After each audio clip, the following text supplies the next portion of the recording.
Hi, everyone. This is Karen Smiley. Welcome to 6Ps and AI Pods. This post is part of our AI 6P interview series on AI, software, and wetware. Our guests share their experiences with using AI and how they feel about AI using their data and content. I'm delighted to welcome Jennifer Spykerman from Colorado as my guest today on AI, software, and wetware. Jen, thank you so much for joining me today for this interview. Please tell us about yourself, who you are, and what you do. Yeah, thanks, Karen. Thanks so much for inviting me to join your podcast. A little bit about me. As you mentioned, I live in Denver, Colorado. I grew up in aerospace. I worked for a large aerospace company here in the Denver area, and I worked on all sorts of things that are space related, mostly software, embedded software, including flight software and guidance nav control, and then systems engineering. And the nice thing about working for a large company is you can do all sorts of things. And I did. I took advantage of all of that. So I got a really good taste of all parts of the business of aerospace. And it included some AI activities for satellite systems as well. So that was really helpful, especially now that artificial intelligence and machine learning are becoming so prevalent today. After I left there, I went to work in the tech industry for a small company called Pivotal, helping companies do large scale transformation. And so now what I do is bring those pieces together because I understand how large enterprises work. And I know that a lot of companies are struggling with getting value out of their AI activities and projects that they are Mhm. delivering. And so that's what I'm doing today. That sounds good. Thank you for that background. Yeah. Very cool that you have worked in aerospace so much. I don't run into a lot of women who have worked in aerospace, and I had spent some time there myself working with real-time systems and software. And yeah, the mission critical aspects tend to be underappreciated by people who haven't worked in that space. Definitely, definitely. Yes. Yeah, move fast and break things does not work Does in not space. work. No, at least not when you get onto the satellite, that's for sure. There's a lot of money at stake, and it becomes very painful sometimes to make sure everything works just so, right? Yeah, absolutely. So tell us a little bit about your level of experience with AI and machine learning and how you've used it professionally or if you use it personally. I use AI all the time personally. As far as professionally, I've designed systems to help, for example, the satellite system AI that I did was really a machine learning program to help the test bed engineers understand if there were some slight anomalies based on patterns that should be focused on. Because sometimes when you're just looking at error messages or other telemetry coming off of a satellite or a spacecraft, you can become overwhelmed and it'll all look the same after a while. And so this way, if there was some strange changes in what that telemetry was saying that was hard to pick up by a human, we could identify what that issue might be prior to launch, which is always the best time to find any issue. So that was my initial foray into AI. And then since I have been advising large companies, large financial institutions, and now I'm working with the US Army on how to implement AI solutions and how to demonstrate that they are delivering value to their organization. Yeah, that's a great perspective to have looking for where it adds value because there are a lot of people that it's almost like running around with the hammer looking for the nail. Like, here's AI, what can I do with it? Exactly. And there's a lot of things to think about. Just recently, I was speaking with some folks who are in the financial industry, and the individuals are very knowledgeable in artificial intelligence and what it can do for them. However, what they wanted to do was very focused on their own personal roles and not necessarily tied to what the organization's goals were. And so helping them understand here's how you might prioritize a project that would not only meet some of the goals of your sub-organization, but you can also demonstrate that it meets the larger organization's goals for the year around profit and loss or reducing costs or productivity or something like that. Mhm. Yeah, you mentioned using AI to look at changes in the telemetry before launch. That's a really interesting thing because sometimes you can see anomalies just by visualizing the data, but sometimes you do need the analytics to point out where the real anomalies are, the things that you do need to be worried about. Oh, absolutely. Yeah. One thing, it wasn't necessarily that you wanted just to see where are there errors and where might something be going wrong, because that's usually pretty straightforward. It's pretty easy to identify those big failures. But where are you maybe seeing some successes where you shouldn't? Or where are you seeing a change in what kind of data is being pulled off of the spacecraft that may not be detected by the test bed itself? So, little minute things that are difficult to pick up. Sometimes you can visualize some of these sorts of pieces of information, but it was so difficult to really tokenize the data apart and then understand, okay, what am I really looking for here? Obviously, there's a timestamp and then there's different data about what subsystem it came from and what the actual telemetry was and whether or not it was within range or outside of range. But visualizing that, especially at the time, it was not a straightforward thing. So it was nice to at least narrow down the types of things that the test engineers needed to look at. And there'd be so much. This was happening constantly. So if you're thinking of thousands and thousands of lines of telemetry every hour, it just becomes overwhelming to look at and even visualize effectively. Yeah, some of the really high data rates that get used can definitely be a problem. If you fit it all on your screen, you can't even see the bumps in it that you need to be looking for. Yeah. Right. Yeah. So you mentioned that you also use AI personally all the time. Can you talk maybe about an example of how you use it and how it's helped you and what works well and what doesn't work well? Yeah. So I use a lot of the LLMs, like many folks do, to help me think through ideas. I'm working on a position paper right now to help the Department of Defense understand how they could transition to a new way to acquire software-centric systems and understanding how to word things and make it a little bit more interesting. I can bounce ideas off of it. Now, I do know where I have limitations is if I am really lazy and I just say, can you just write this whole section? And it usually doesn't go really well because it does start hallucinating pretty quickly because it makes up all sorts of stuff. And so you have to use a little bit more precision and it still takes the work of identifying the research and doing some deep dives and interviewing people and all that old-fashioned stuff. But it helps at least structure thoughts and to say, okay, how can I make this more interesting? What other kind of story might fit in here so I can at least set myself on a path on where to look. Some of the deep research tools now that are out, like ChatGPT or Perplexity, is really helpful also just to point me in the right direction. Okay, where are some potential sources that are valid for me to use? And the nice thing about working on stuff for the US government is there's a lot of good stuff that's out there because they're not quite as protective of what they're doing, like the private industry sometimes is. So you can find it, you just have to know where to look. And so AI definitely helps me find places to look that I hadn't thought of before. It's good to hear about that insight. You had also mentioned using an LLM that you trained on some regulations. Do you maybe want to talk about that a little bit? Oh, sure. Yeah. There's this wonderful regulation called the FAR. It's the Federal Acquisition Regulation. I'm not sure how large it is, but it's pretty extensive. And there's so much detail in there. In fact, one time I was working on a proposal a long time ago, and it was a 10,000 page proposal that we were submitting to the government. And we found out that the FAR actually dictated that we had to submit our proposal on paper that was a certain percentage recycled paper. So we had to make sure we had the right paper to submit. And so it covers a lot. The basis for it is to allow for fairness and some transparency in how the acquisition process works in the federal government. However, it is so extensive, it becomes a little bit duplicative and it's difficult to understand what all you need to be following in order to be compliant when you're working with the government.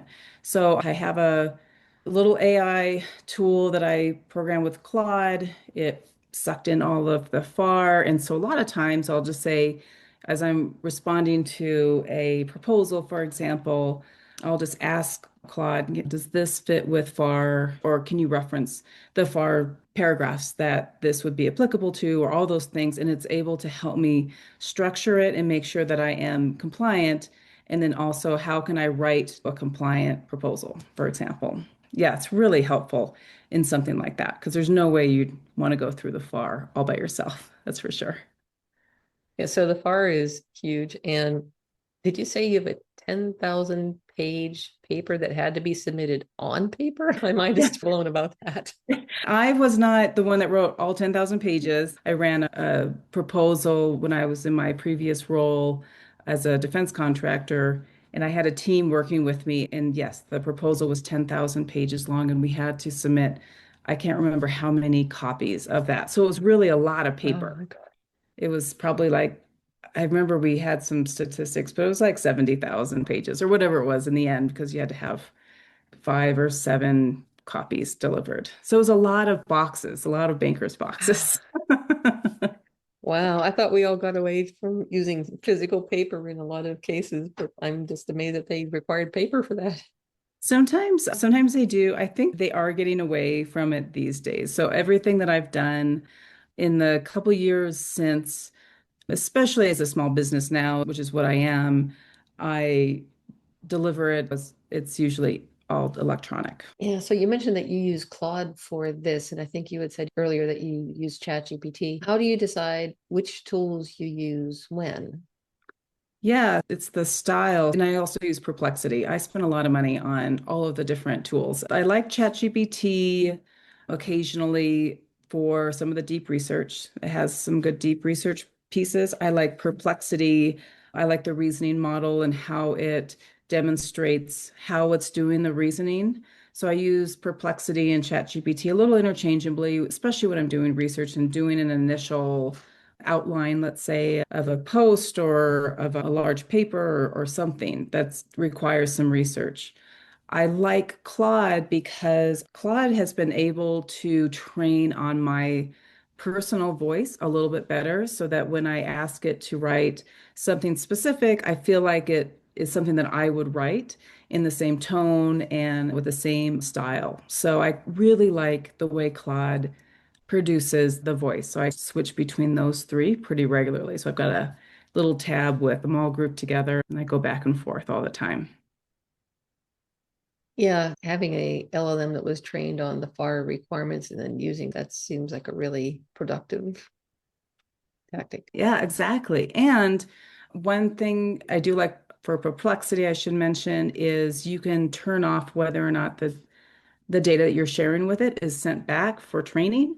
So if I'm worried about where my data is going, I enjoy using Perplexity as well because I have that little piece turned off, which is a really good feature. I think ChatGPT has something similar. I should double check Claude. So don't quote me. And if anyone's out there and she's wrong, I totally get it. I probably missed something, but it's a good thing to look for, especially if you're concerned about proprietary data or anything like that.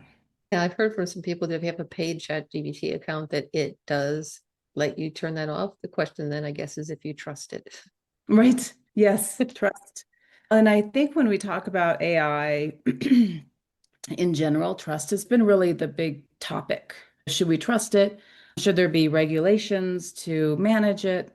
And there's always that fine line of trusting something intrinsically versus making sure that companies are either A, held accountable, or B, are transparent in how they're doing the data sharing or how they're training their models or how they're using your data in general. I might add, though, because I was reading this book by, what's his name? Chris Voss. He was a former FBI hostage negotiator. And I was struggling with how to have a difficult conversation. And I went in, pretend that I'm Chris Voss. How would I respond to this? And it pulled out everything that Chris Voss would probably say based on what's in his book.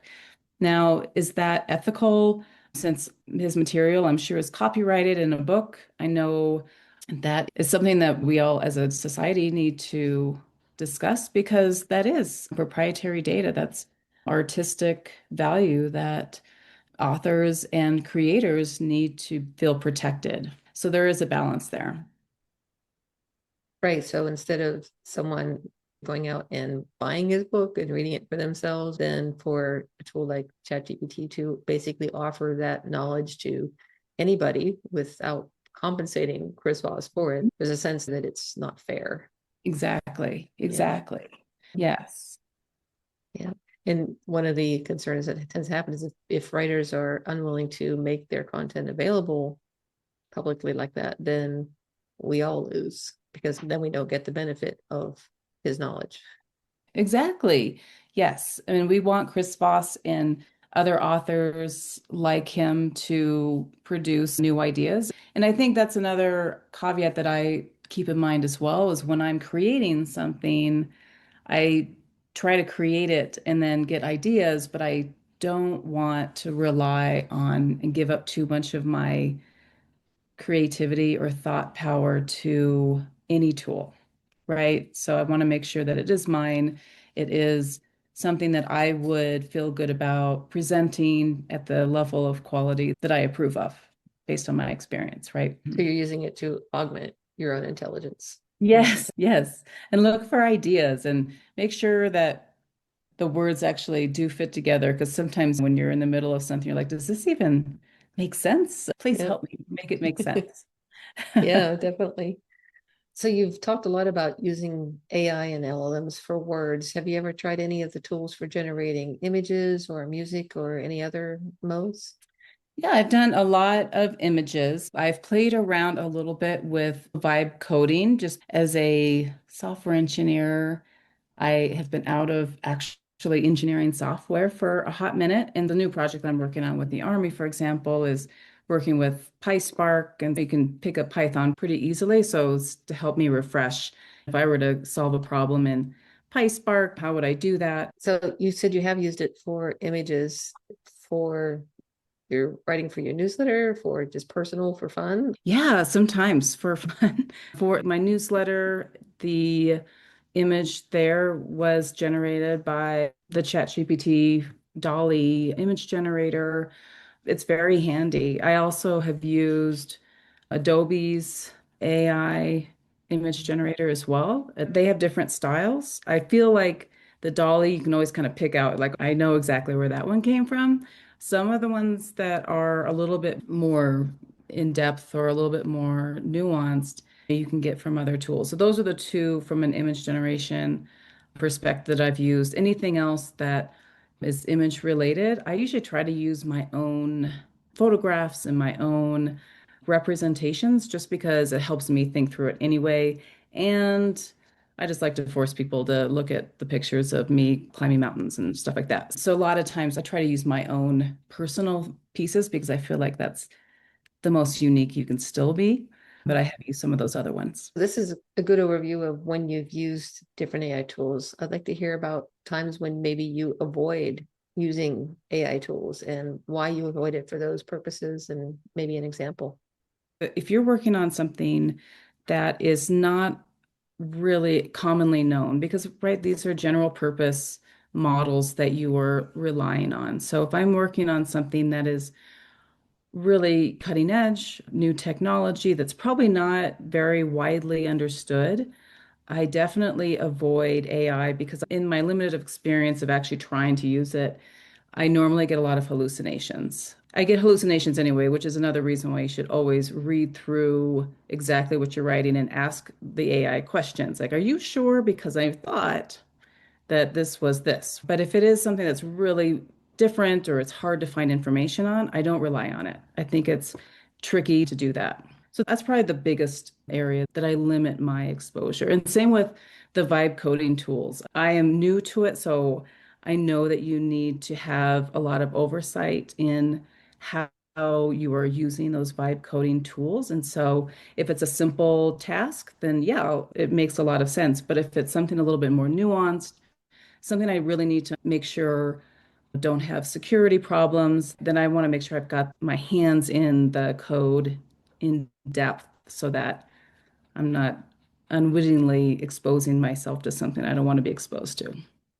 Yep. Yeah, very good points. Have you seen that meme where it said, I want AI to do the dishes and do my laundry so that I can do the artistic things and I can do the creativity. It's the same thing, right? I don't want AI to take over the things that I find personally fulfilling, the creative problem solving or creating something new.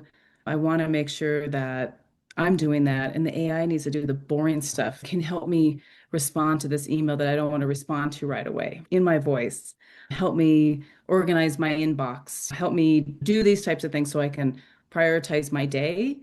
That's what I want it to do. I want it to be my personal assistant that doesn't ask for time off. There you go. And it also helps me a lot because I have two kids that are in high school and I help them with math. And if you haven't done trigonometry for a long time, remembering the law of cosines, some of these tools have really helped me because it'll explain it in such a way that I'm like, oh, that's right. So I definitely use it to speed up the process of tutoring my kids in high school math right now. It's very handy. Yeah, that's really interesting to hear because some of the earlier versions of the tools were really bad at math. And there was even some Mhm. efforts to say, let's just integrate Wolfram Alpha and let it do the math because the L Mhm. is so bad at it. So I'm Mhm. curious if you've experienced that. Oh, yeah, absolutely. It was fun, even on the simplest math. For example, I was structuring a milestone payment plan based on a percentage of the total contract value.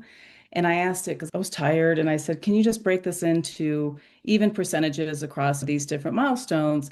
And it came up with something completely nonsensical. It did not follow my directions. And I decided that Claude is not a happy math tool. So I played around with it. I also had issues with when I'd help my kids, oh, probably even a year ago in some of their math. I remember catching some mistakes that was like, wait a minute, what about this? And I'll be like, oh, yes, of course. Yes, good catch. Of course, you should be catching this, Chet. Right. Not me. It's gotten a lot better, but I definitely double check it and make sure that it lines up with, hopefully we have an answer key. Sometimes we don't, but I definitely double check it. Yeah. So I'm curious with your kids being in school, what are their school policies about students using AI? Oh, yes. So they are not supposed to use AI, I know, to generate papers, for example. I'm not sure if they have specific policies that they cannot use it at all. I think it's the use of calculators a long time ago where math teachers were against calculators, and then the use of computers and what can and can't you do, and what are you giving up if you use some of these tools. I think from my perspective as a parent, I want to make sure that my kids know how to write and analyze data and consolidate it so that they know how to do that in the real world before they just dump and go on ChatGPT and have it write their own paper. I did one time get a note back because I know that one of my kids was in a hurry and probably just wanted to get something over with and done. And they did use ChatGPT. Pretty obvious that they did. And so I did get a note home from the teacher, and we had a conversation about it's important to, even if it seems difficult, at least throw some things out onto a paper, make sure that it's your thoughts and it's your analysis so that you can defend it. Because ChatGPT is really good at analyzing To Kill a Mockingbird. You can make it do a lot of stuff, especially with classic texts, right? So definitely from my perspective, I want them to do that because I think it's important. It helps with not just writing papers for the sake of it, but it helps you for collating information and generating new ideas down the road. So that's my personal policy. I haven't seen any formal policies come out from the school district, but I have a feeling that they at least don't want you to write a paper solely with AI dumped tools because that would probably go against their rules on plagiarism and that sort of thing. It's probably what they're thinking about. It sounds like in that case, it was pretty obvious just from looking at it. Yeah, this was not written by a human. Do you know if they use any of the AI driven plagiarism checking tools? Questions? Okay. Not that I know of. And I'm pretty involved in our school district, and I haven't heard of any. I use them every once in a while because I am curious whether or not something really is AI generated, and they're hit or miss on their accuracy. I use it on my own to see if what I write, even if I just wrote it myself, if it shows up as being AI generated. So far, it hasn't. So I kind of test those out just to see, but those are, I think, a little bit behind so far and really being able to detect AI, unless you're just using the free version of ChatGPT and doing a complete dump. One individual in my household did. So that was pretty obvious, especially if your previous writings were not to that level, right? Yeah, so I'm curious if there's anything in the kids' curriculums about teaching them how to use AI effectively. No, nothing in their curriculums to use it effectively. I know that our school board has been investigating it. We had a recent meeting to walk through what's really important. What does education need to look like here in the next 10, 15 years to prepare kids effectively? And I think careers are going to change, as we all can already see and attest to. So, what really matters in the future, I went to a small gathering in San Jose a few weeks ago with Jean Kim, the author of the Phoenix Project.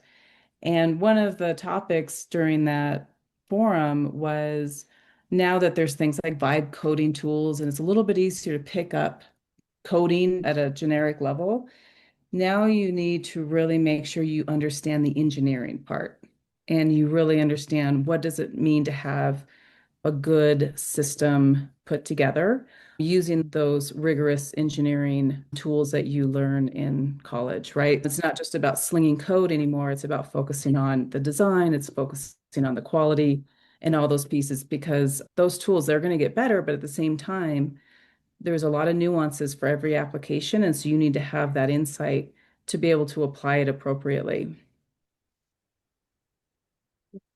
Perfect.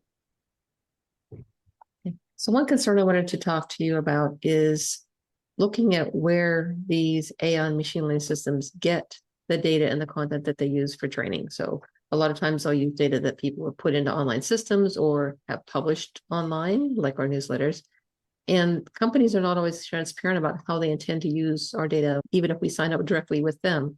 So I'm wondering how you feel about companies that use this data and content and whether they should be required to get consent from and compensate and credit the people whose data they want to use for training their tools. Yeah, I think, and we talked about this earlier around making sure that we're still rewarding people for creating new ideas and new content for us to all consume. I think where it can be useful, if someone's using it for research and my blog comes up, your blog comes up, right, as a reference area that can help drive traffic and it can help you gaining more visibility. So that part could be good. But at the same time, I do believe that we should know whether or not our data is being scraped off of a website and how what that looks like exactly. I'm definitely not a lawyer. I have friends that are lawyers. I could ask them, but I think we want to make sure that we're not setting ourselves up for a spiral where we're just spiraling in the present and not rewarding people for generating the next idea that will continue our society from to move forward in time. So we do need to continue to reward people for the ideas that they generate and they produce and they put out into the world. And so when, if you're using an AI tool, I personally want to know where the information is coming from because I want to understand, like, is this a book that I should be reading? Is this a magazine I should be subscribing to? Is this an author that I need to look into and reach out to? So I think it's also, as users, it's our responsibility as well to make sure that we understand where this data is coming from. Don't just pop something into Claude and then just use it at face value. If it's not data that you already knew in general, make sure that you can understand where it's coming from so that you can give credit if you need to buy the book or even get it from the library, that you're using it from the direct source. Mhm.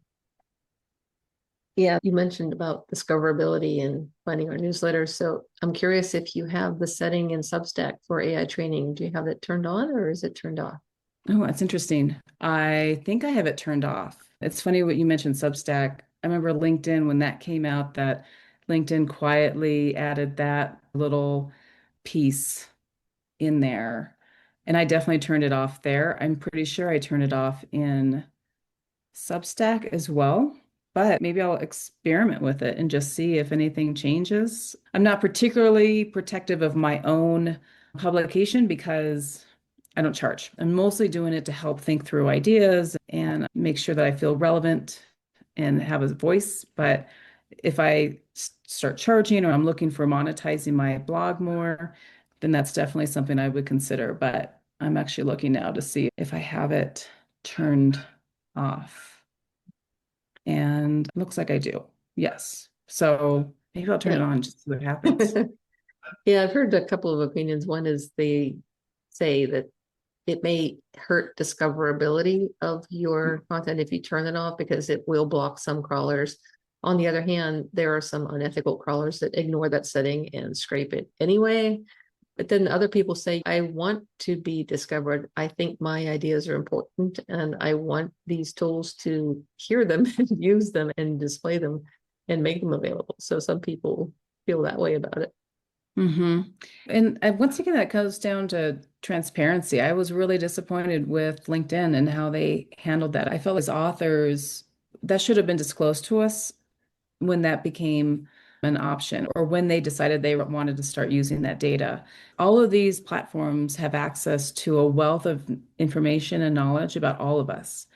And I think with that comes a lot of responsibility. And to start with, you have to be transparent. You have to at least give the authors the option to manage their data and how it's being used. Unethical crawlers, I think it's like everything else. It makes me angry, but I feel like that's another hurdle that will be a very difficult piece to overcome. It's just getting rid of all the scammers that I get texts from on a daily basis to pay a toll that I don't have to pay. That will be a difficult thing to overcome. But every platform has the duty and the requirement to their user base to be transparent and to say, this is what we're doing with your data. Is this okay? Yeah, I think what bothered me the most about LinkedIn, it wasn't so much that they decided, hey, we want to have this option where we start using it and opting people out by default, but that when what they put in, at least for those of us who are not protected by GDPR or Digital Markets Act, that Mhm. they were automatically saying everything you've done up till now, we are claiming the rights to, regardless of whether you flip this opt-out button from now on. That option did not protect anything we'd already done. They were just saying, we're already taking this, but we'll let you opt out for what you write in the future. And that was very much not cool. And it's not like they technically couldn't do it because they were able to have the people who are covered by GDPR not subject to this scraping. It can be done, but they just chose not to do it for the rest of us and not to offer that. And Facebook did something similar. Yeah, you can put in an opt-out request. This was last summer. I don't know if you remember this, but said you can put in an opt-out request, but you have to go through 5 different hoops to do it. But then they say, no, we don't have to, so we're going to ignore your request. And that's frustrating. And that's really frustrating. I have to admit, I don't use Facebook anymore. I lost interest in that platform, and that doesn't surprise me. That's how they're approaching it because they're definitely putting profits over what their initial mission was, right? I think they've taken a lot of missteps in the past, and it's going to hurt their relevancy in the coming years for sure. From a Facebook perspective, Instagram, we'll see. I'm sure they're doing the same things with Instagram, same company. Mhm. Threads, same company. And I wasn't using it much, even as of last summer. But after that, it was like, you know what? If you won't take my opt out, I'm just going to delete all my content. And that doesn't mean that I didn't use it anyway and keep it. But I did at least say, you know what? That's the last straw. I'm really done here. I keep the account alive to talk with some of my late husband's friends and such that I don't connect with any other way. But I really don't use it anymore. And I'm not going to put anything personal there because they can't be trusted. Right. I could see them going the way of MySpace. And I don't know if they realize that yet, but I think they're desperately trying to avoid it. Have you heard about this new thing where they're going to try to actually introduce AI friends as Facebook users that people interact with? I said, people need more friends. They've only got about 3 and they should have about 15. Yes. This is this is his latest thing. So anyway, yeah, if you're not there and your kids aren't there, then it's probably a good thing. But that's all the more reason to say, boy, I do not want to be there. Exactly. That seems ridiculous to me. Really, somewhere recently I've been listening to, I forget who it was, if it was on Hidden Brain by Shankar Vedantam or someone else, where there was a podcast where they were talking about how many friends an individual really needs. And really, it's no more than five, maybe three. Because it does take time to nurture those relationships. It takes effort and energy.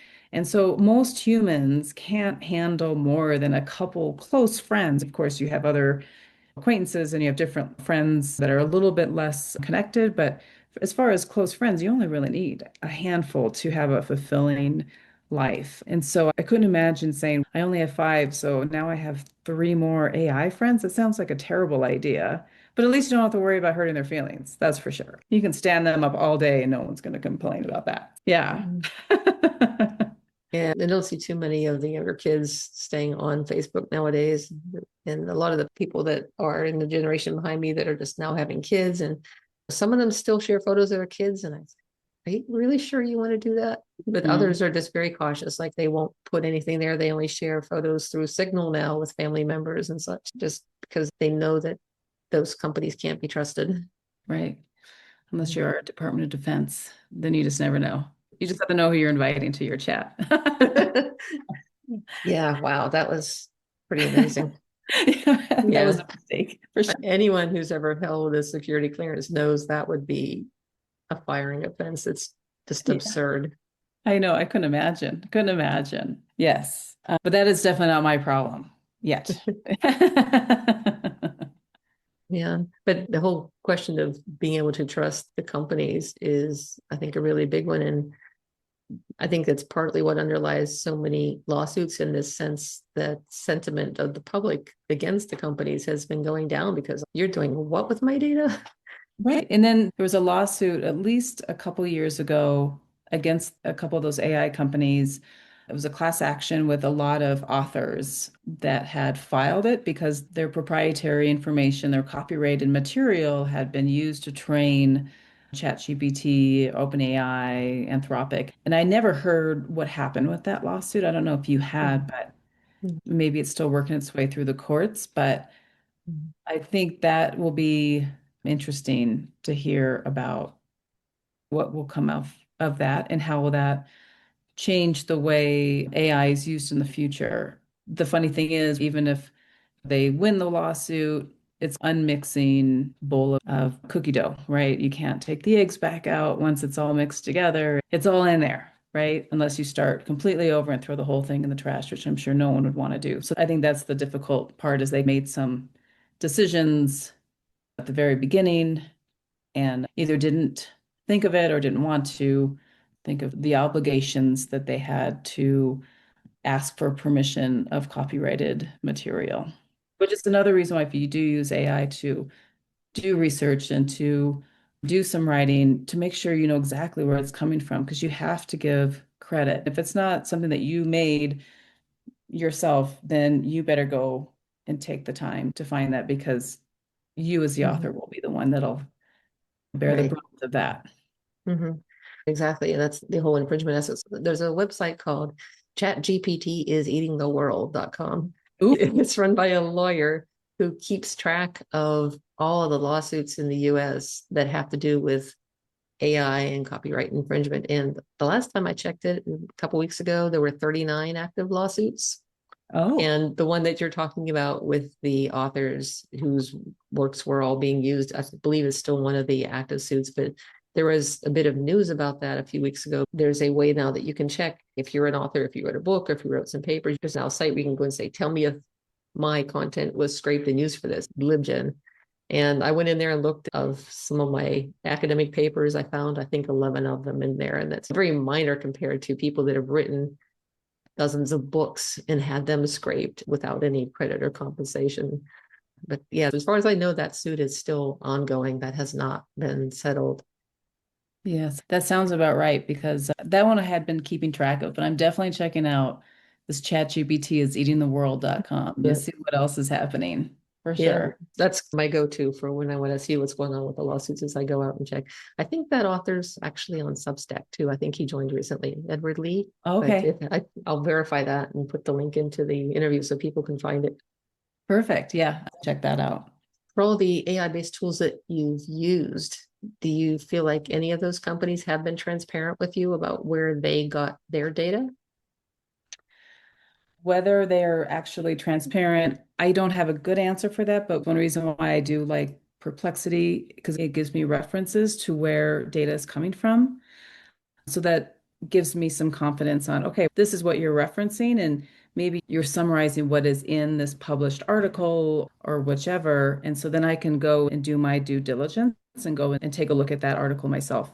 When they don't, like Claude does not normally provide a lot of detail on where it gets its data, then it's hard to say. You just have to hope for the best, unless you specifically say, right, Chris Voss, right? So yeah, I think it depends on the tool that you're using. As far as vibe coding is concerned, I have not dove into any of those tools and how they're exactly trained. If they're trained on proprietary coding techniques, if they're trained on anything specific, I don't have that sort of insight. So I'm not sure what those tools are using because to me, those tools are a little bit more nuanced around how did you come up with this logic for this solution, especially considering half the time it comes up with some pretty wild results. So you never know. Yeah, yeah. I had used some of the tools a few years ago for generating some Python code for an application I wanted to analyze some personal data. And I told it to use this one library, which interfaced with this EDF data file type. And it made up API calls that didn't exist. But those are easy ones to catch, right? Because your compiler, when you try to run the program, is going to say, nope, doesn't work. Nope. So those are easy to catch, but the security holes and such are really a lot more subtle, and you need to know what you're doing to be able to find those. You mentioned Claude and traceability. I've heard a lot of people talk about how Perplexity is good for that. Claude did just announce something recently where they are now going to be able to trace to the sources. I think they Okay. might have been introducing it in the paid plan first and then roll it out to their free plan later on, but that is something new that they just came out with as well. I think even the ones that are giving credit aren't necessarily asking for consent or compensating. No, They're just taking them still. no, that is true. As far as at consent, we can all agree no one, no matter how good of an author you are, a speaker, how much you have published in any medium, has given their own consent to use their information and their copyrighted materials. That's one thing we can definitely agree on is no consent. Yeah. And definitely the same for images and for music as well. There's been a lot of scraping with no consent and no compensation, and a lot of times not even credit. Right.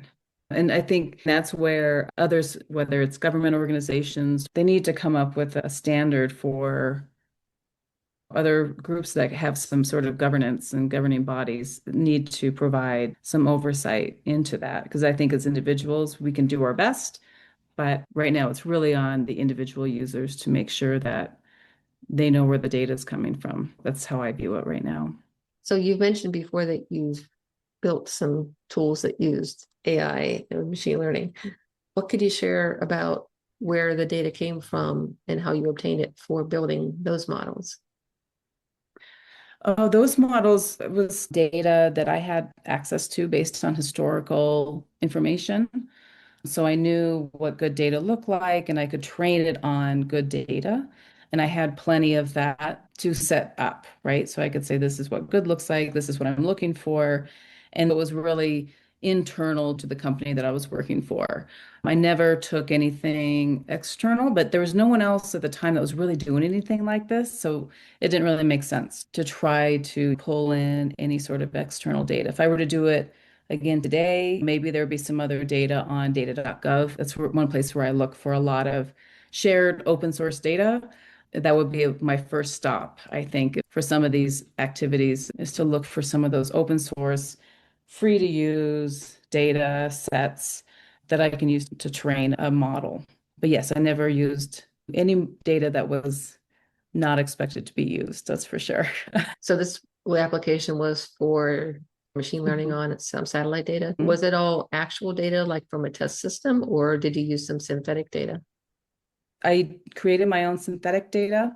Most of it was actual data that I utilized, but yeah, I would create my own synthetic if I wanted to manipulate the model to look for certain anomalies or something like that. You have That's to create the anomalies if you don't already have data that reflects yeah, them. exactly. Yes. So that would be where I would create my own. But for the most part, I used pages and pages of log material that I could then tag with this is good, this is bad, or whatever. This is what I want flagged.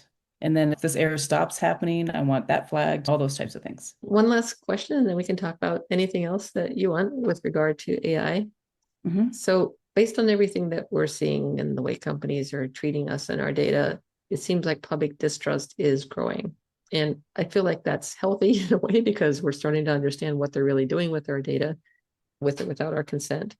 So, what would be the one thing that you think these companies should do to, I won't say keep our trust, but maybe to earn it? I think transparency builds trust. You can't do everything behind a closed door and then just expect everyone to trust you once the novelty of this tool wears off. People have to stop and say, wait a minute, from an ethical perspective. I think we see a lot of issues around AI tools that kind of go off the rails and can cause mental distress, for example.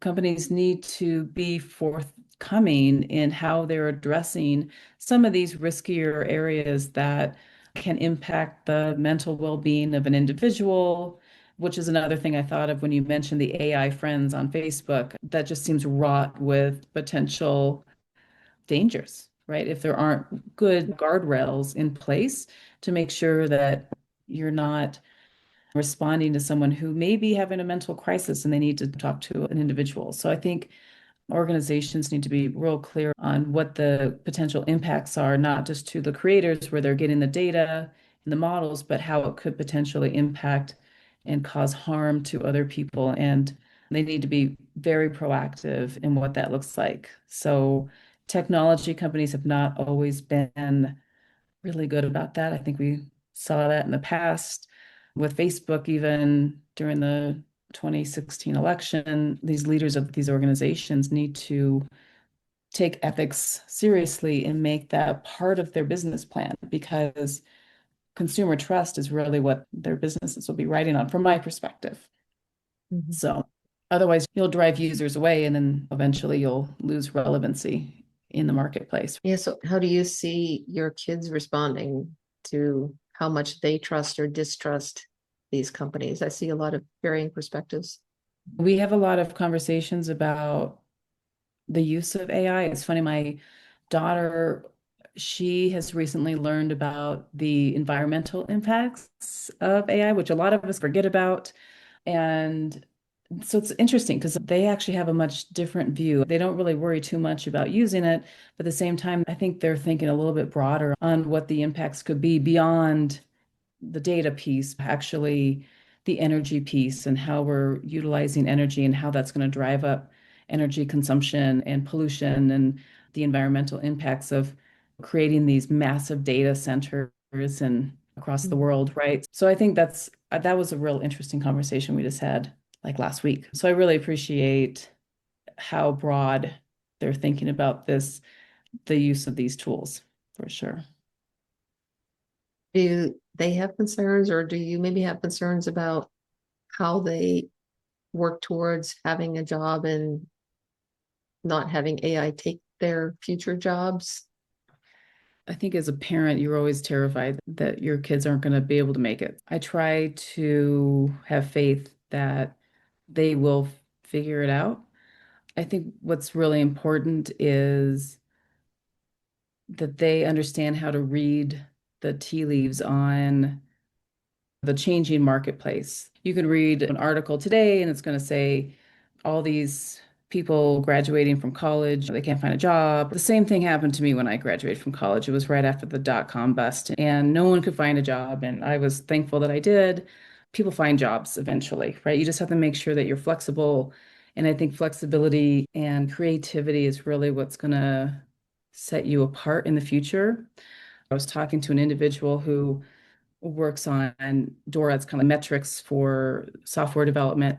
And he and I were talking about if companies start reducing the number of junior engineers in their organization, how is that going to impact their talent pipeline, right? Because the weird thing is that AI can do lots of things, but it doesn't seem to be stopping any of us from aging. I can tell you right now, my knee tells me all the time that I am not getting any younger. So yeah, so what does that cost look like when suddenly, yeah, it's great. Instead of 20 entry-level employees, you hire 10, and that saves you this much money, but then 10 years down the road and a bunch of your senior people are leaving, who's training the next generation of folks to take over your company, and how will that impact you over the long term? I think that's going to be something that some companies will have to reckon with, and it could impact how their companies operate in the future. So it's definitely going to impact organizations, and it's definitely going to impact talent pipeline if they say, okay, we only need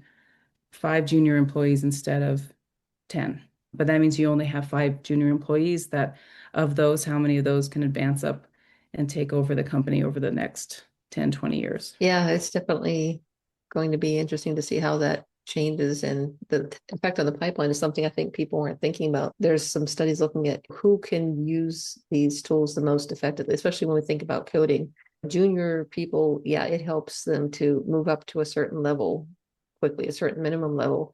But the people that seem to get the most value from it are the ones who are experienced and they already know what they're doing. They know what to look for. They know how to be alert for security vulnerabilities and for some of the other problems that can creep in from generated code or from using somebody else's code. But then the question is, how do those junior people learn what they need to learn to become those senior people in 5 or 10 years or 20 years? Right. And And say, and understand, when do you make certain design decisions? How do you prioritize the use of one thing over another? When should you go all the way back in time? And I've done some assembly code, but sometimes it makes sense. You have to do assembly code, right? Especially in embedded systems. When do you make those decisions and why? And vibe coding won't tell you that. You have to have the knowledge and the insight to know how to solve some of those problems. yeah.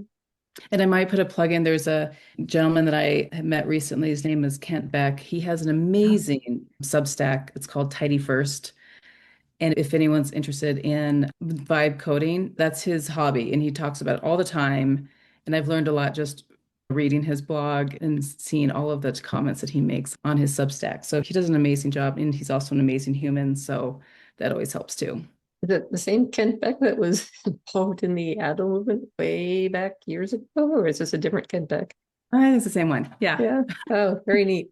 I know a lot of the more famous writers and such are migrating to Substack, but I hadn't heard that he was there. I'll have to go look for him. Tidy First. Yeah. Yeah. Very neat. It's a good one. Yeah, thanks. This has been really fun, Jen, talking with you about AI. Is there anything else that you'd like to share with our audience? When it comes to AI, I think there's a lot of fear mongering, and I think we all have to understand what these tools are and what our personal responsibilities are in using them, and not necessarily get wrapped up in all of the doom and gloom, because that just won't help us anywhere. We have to be responsible users and stewards of this technology and not be afraid to provide vocal feedback to companies to hold them accountable as often as we can. So yeah, I think that's one thing. And I try not to get too concerned or too terrified when I think of there's not going to be any jobs. I'm just not there yet. I think it will create new jobs. We just don't know what those look like yet, but we'll find out. My kids will probably find out. But yeah, that's where I am today. Tomorrow, it might be a completely different story. So we'll see. Yeah, the only constant is change, right? That's right. That's all you can count on. All right. Thank you so much. It's great having this conversation with you and I appreciate your time. All right. Thank you so much, Karen. It's nice talking to you. About this interview series and newsletter. This post is part of our AI 6P interview series on AI, software, and wetware. It showcases how real people around the world are using their wetware, brains and human intelligence, with AI-based software tools, or are being affected by AI.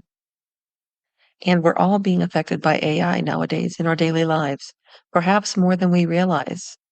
For some examples, see post, but I don't use AI.